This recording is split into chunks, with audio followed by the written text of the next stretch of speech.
করোনার সংক্রমণ দ্রুত ছড়াচ্ছে, লাফিয়ে লাফিয়ে বাড়ছে সংক্রমণ ও মৃত্যুর হার। বিরাজমান পরিস্থিতিতে শেখ হাসিনার সরকার আগামী সোমবার থেকে এক সপ্তাহ সারা বাংলাদেশে লকডাউনের সিদ্ধান্ত নিয়েছে। এ ব্যাপারে জনপ্রশাসন আজ সন্ধ্যার মধ্যেই বিস্তারিত জানাবে। তবে হয়তো শিল্প কলকারখানা শর্ত সাপেক্ষে চালু থাকতে পারে। আপনারা জানেন, এক শ্রেণীর ব্যবসায়ী রমজান মাস এলেই দ্রব্যমূল্য বাড়িয়ে দেয়, যা শাস্তিযোগ্য অপরাধ। অহেতুক মূল্যবৃদ্ধি ও মজুতদারি নিয়ন্ত্রণে সরকার সতর্ক রয়েছে। ইতিমধ্যে শেখ হাসিনার সরকার নিত্য প্রয়োজনীয় পণ্যের মূল্য নির্ধারণ করে দিয়েছে। বাজার সমূহ রয়েছে মনিটরিংয়ের আওতায়। বাজার অস্থির করা যে কোনো অপপ্রয়াস সরকার মেনে নেবে না। কোনো ধরনের সিন্ডিকেটের কাছে বাজার ব্যবস্থাকে সরকার জিম্মি হতে দেবে না। রমজানকে সামনে রেখে ও দুর্যোগকালে আমরা ব্যবসায়ীদের সহনশীলতা ও সংযম প্রদর্শনের আহ্বান জানাচ্ছি। বিএনপি ঘরে বসে মিডিয়ায় ঝড় তোলা ছাড়া করোনা মহামারীতে জনগণের পাশে দাঁড়ায়নি। সরকারের অন্ধ সমালোচনা আর মিথ্যাচার করাই তাদের করোনাকালের সফলতা। তারা সরকারের কোনো উদ্যোগই চোখে দেখতে পায় না। একবার লকডাউন নিয়ে অপপ্রচার, আবার করোনা ভ্যাকসিন নিয়ে মিথ্যাচার।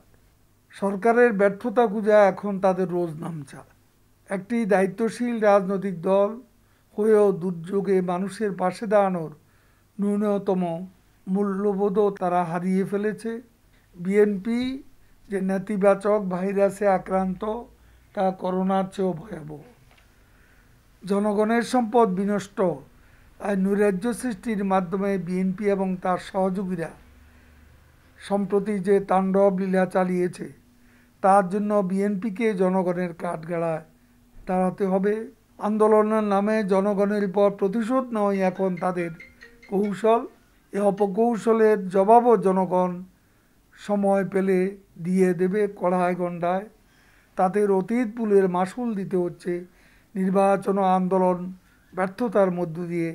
নতুন করে সহিংসতা এবং উগ্রতা শান্তিপ্রিয় জনগণ কখনো মেনে নেবে না। ভবিষ্যতেই বলে দেবে বিএনপির উগ্রতার ফলাফল কোন দিকে নেবে দেশের মানুষ। যারা কথা দিয়ে কথা রাখেননি, দ্বিগুণ ভাড়া আদায় করছেন, বিশেষ করে দূরপাল্লায়, আমি পরিবহন মালিক শ্রমিকদের বলবো, দুর্ভোগের মধ্যে জনগণের দুর্ভোগ আর বাড়াবেন না। পরিস্থিতি নিয়ন্ত্রণের বাইরে গেলে প্রয়োজনে লকডাউনের মতো কঠোর ব্যবস্থার দিকে যেতে সরকার বাধ্য হবে। বিআরটিএকে নিয়ম ভঙ্গকারীদের বিরুদ্ধে শাস্তিমূলক ব্যবস্থা গ্রহণের নির্দেশ দেওয়া হচ্ছে। আবারও করোনা সংক্রমণ দ্রুত বাড়তে শুরু করেছে। লাফিয়ে লাফিয়ে বাড়ছে সংক্রমণ ও মৃত্যুর হার। কিন্তু রাস্তায় বেরোলে জনগণের মাঝে চরম উদাসীনতা ও উপেক্ষা চিত্রই দৃশ্যমান হয়। হাটে বাজারে, ফেরিঘাট, বাস স্ট্যান্ডে, লঞ্চঘাট, কলে কারখানায় বেশিরভাগ মানুষ স্বাস্থ্যবিধি মানছেন না, এমনকি মাস্ক পর্যন্ত পরছেন না। এভাবে এমন উদাসীনতা চলতে থাকলে করোনায় মৃত্যুর মিছিল ঠেকানো যাবে না। সবাইকে স্বাস্থ্যবিধি মেনে চলা এবং মাস্ক পরা জরুরি কর্তব্য বলে মনে করে মেনে চলতে আহ্বান জানাচ্ছি। আবারও মাননীয় প্রধানমন্ত্রীর 18 দফা নির্দেশ না নিজেদের সুরক্ষার স্বার্থে জনগণকে মেনে চলতে আহ্বান জানাচ্ছি।